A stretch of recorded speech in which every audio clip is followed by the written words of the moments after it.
And also, there's every likelihood that there will be a stampede, just like the cattle, run across the fields.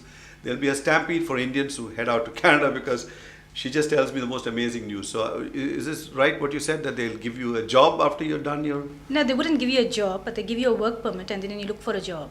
So you have every other skill that that you've actually picked up. You have a technical qualification that the country has given you. And you have experience now. You have work experience, and then you have a work permit for 3 years, and the country says just go and work, find a job.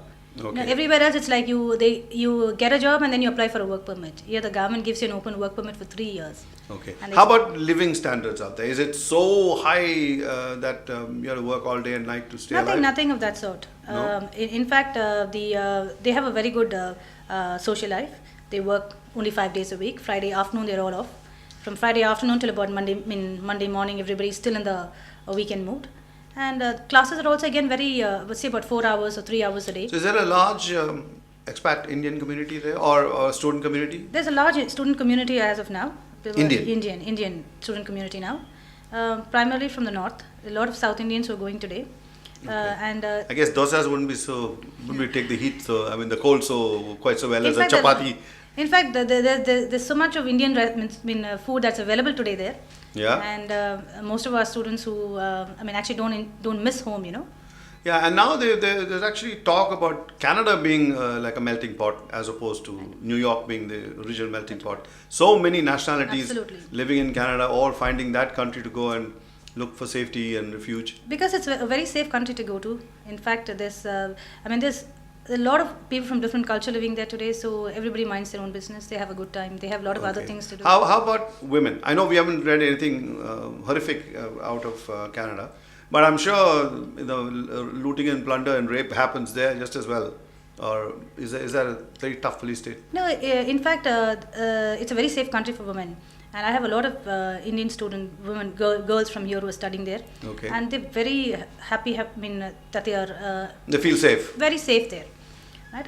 Of course, you still hear about stray incidents where people are mugged, and it happens. It happens back home itself. Yeah, I guess if you stare at a guy too long, they'll come and punch you in the face. That happens in most foreign countries. I think women punch the guy, It's the other way around. Okay. Don't you stare so much, kind. Yeah. But is there a reverse flow of any kind of exchange from them? Any Canadians coming to India? There are a lot of Canadian students who come down to pick up cultural courses and language. So that will be the only area they come area, to. There's nothing that we can teach them. They come and visit schools here and just about it. Just an exchange program that they come down for.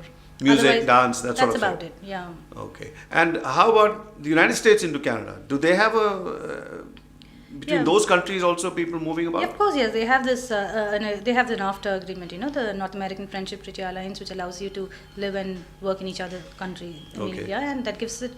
Like for Indian students, the US has always been a very important place to go and study, live. You will have somebody. Every family has a person living in the US.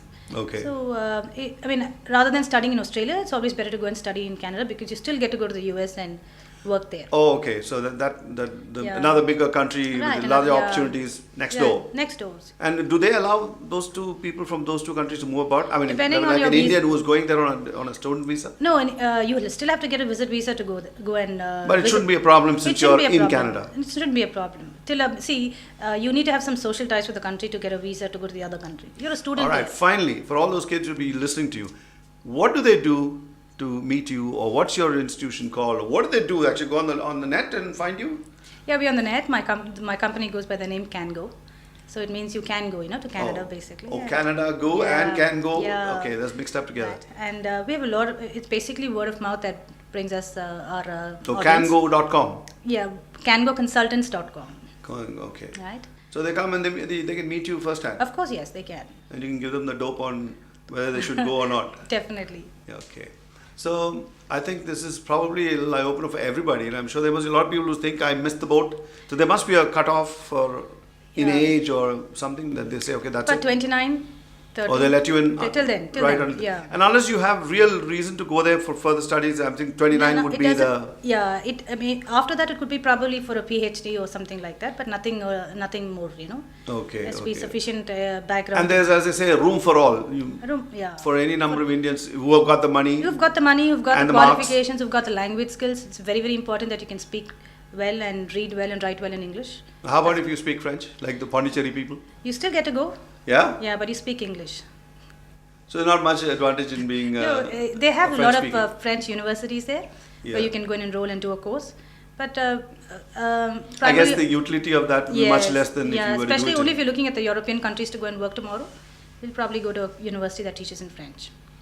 Oh, I think even in Europe they don't use French. Yeah. Only the Frenchmen do that. So English is probably the best bet, and Best. we are lucky that way. We're lucky we are that part way of because the our Commonwealth. I mean, especially the South Indians, our language skill is much better. Yeah. And so. And how's the awareness of India among the Canadians? Do they know there are some strange looking people? Do they No, still look at they us? all dance to Bollywood today, and Oh, they do? oh yes, yeah, they're very happy with mehendis at the weddings, and Okay. it's totally Indian. They So know. we subvert them our way. Yes, Yeah, absolutely. slowly without them everywhere. I see. So thanks a lot, Meera, for coming over and giving us an idea on this Canadian thing. I'm sure we'll end up with getting 10,000 people coming tomorrow to knock me off his. Thank you Thank so you. much. Yeah.